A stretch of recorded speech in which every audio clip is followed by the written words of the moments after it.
I don't scare easily. I grew up in a rough neighborhood, lived alone for years, and always prided myself on being hyper-aware of my surroundings. But this story, what happened to me last year, is the closest I've ever come to genuinely fearing for my life. It started small, subtle things.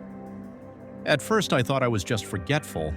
My kitchen window was unlocked one morning, even though I always kept it locked at night. Then my front doormat was flipped over. Another time I came home to find the porch light unscrewed. I brushed it off. Random wind, squirrels, maybe just me being careless. But then things got more specific.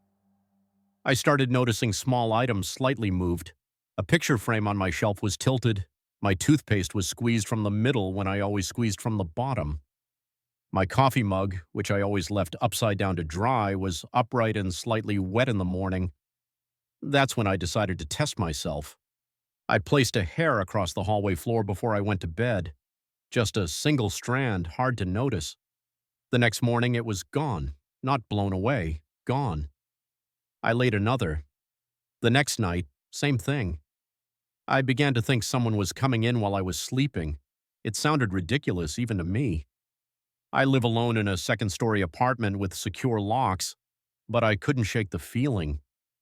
So I installed a cheap motion-activated camera facing my bedroom door. I didn't tell anyone. I just wanted peace of mind. I didn't check the footage the next day or the day after. A part of me didn't want to see anything, but on the third day I forced myself to sit down and look. The video showed me getting into bed, turning off the lights, and sleeping. Nothing strange for the first couple of hours. Then, at 2:48 a.m., the door to my bedroom slowly creaked open. A man, thin, pale, and barefoot, stepped inside my room. He didn't move like a thief. He moved like he knew the space, quiet, careful, familiar. He walked over to my bed, stood there for almost a full minute just watching me. Then he leaned over and whispered something into my ear. I didn't move. I was dead asleep. He straightened, turned, and walked out. The video ended there. I called the police immediately. They found signs of forced entry on the kitchen window I thought I had just forgotten to lock.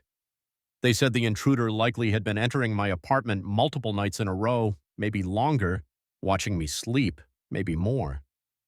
But here's the part that still haunts me. When I asked the police if they could enhance the audio, find out what he whispered, they tried. It was quiet, distorted, but they pulled something from it.